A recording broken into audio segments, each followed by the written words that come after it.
Hello, hello, hello, ladies and gents. Moon Knight episode 3 review. Let's talk about this. They've absolutely failed Mr. Knight again. Like, I didn't mind him in the first one because I thought, well, are they going to set him up? Not in the first one, the second one. Are they going to set him up? Are they going to sort of, oh, it's a bit of a shock horror and then he's going to be someone different? No. Yeah, they're still playing it for laughs, which is a big shame. This is a weird episode because they go to Cairo.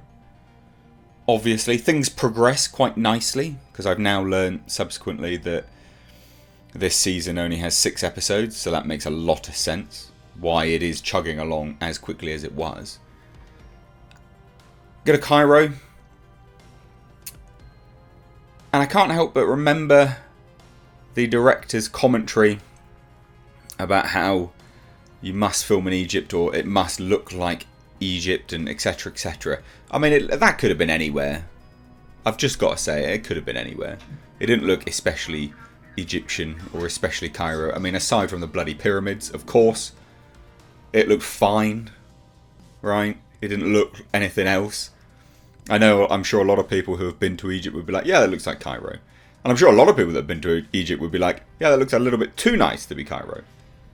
Because, of course, how you depict something can be both good and bad. Now, overall, I have been enjoying this, this show. I do think that they have, I guess they really missed out on being able to take this seriously.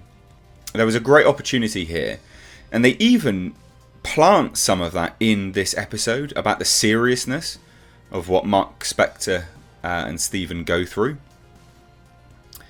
So they go to Cairo. Harrow has basically found where Amit is buried. It's now a race against time to go and find the same place.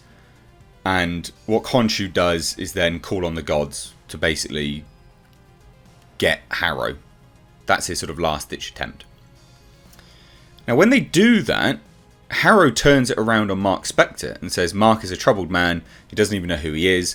He's multiple personalities, etc. He's a troubled man. And I was like, okay. But then they don't play it seriously. And I think that's a real shame. Like, you're saying that he's a troubled man, but we don't see that. We're not seeing the trouble because it's played too much for laughs. There is a third persona potentially coming out. Jake Lockley, I think, is the persona, who was a cab driver, very violent. And we see potentially signs that he's going to be in this because between Stephen and Mark, they both black out. Mark comes around and is like, Stephen, what have you done? Because he's murdered a bunch of people. And Stephen's like, that was not me. So potentially they're laying the framework for that. Or it could just be Khonshu, but unlikely. Now, obviously, the meeting with the gods fails because Harrow frames Mark as a troubled being, which you'd think these gods are dumb. These gods are really dumb. You'd think they'd just be able to go and have a look. Or you think Mark would be like, well, go look where Harrow is. Go look where he's been. He's digging up bloody Amit now, love. Go on.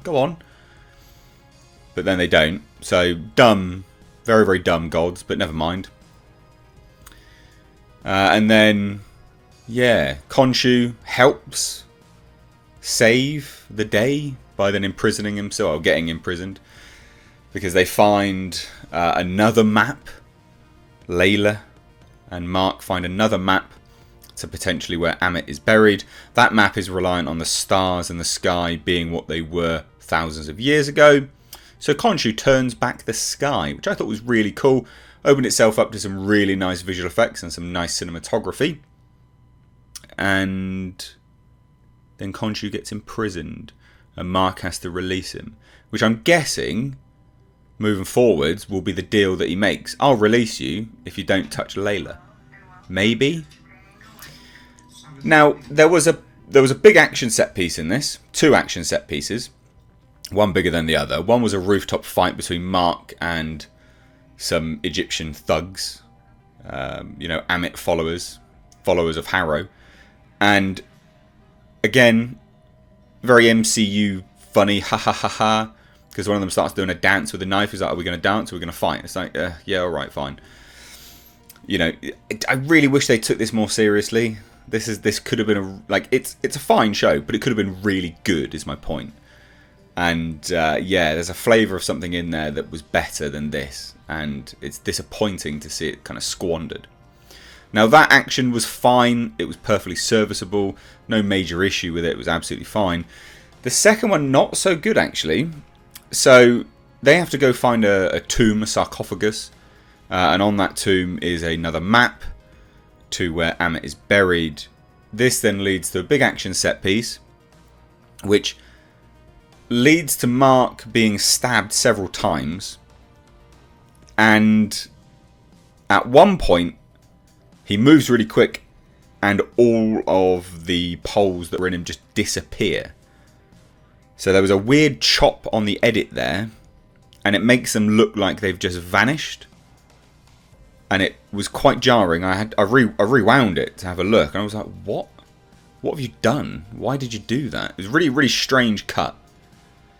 But the action was fine. The costume is fine. That's, again, where Mr. Knight comes out, though. And he's like, alright, can we get a timeout, mate? Yeah, alright, can we just calm the F down and get a timeout, have some tea? I'm like, shut up. It's awful. Real bad. Real bad. Again, just playing it for laughs. So they've screwed Mr. Knight, which is a shame. And then it closes.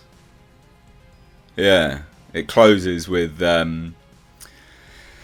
well, with Khonshu being imprisoned, and I guess Mark, I don't know if he's still, I guess he's still going to have the power of Khonshu, maybe, I don't know, I'm not sure how that works moving forwards, but it's interesting.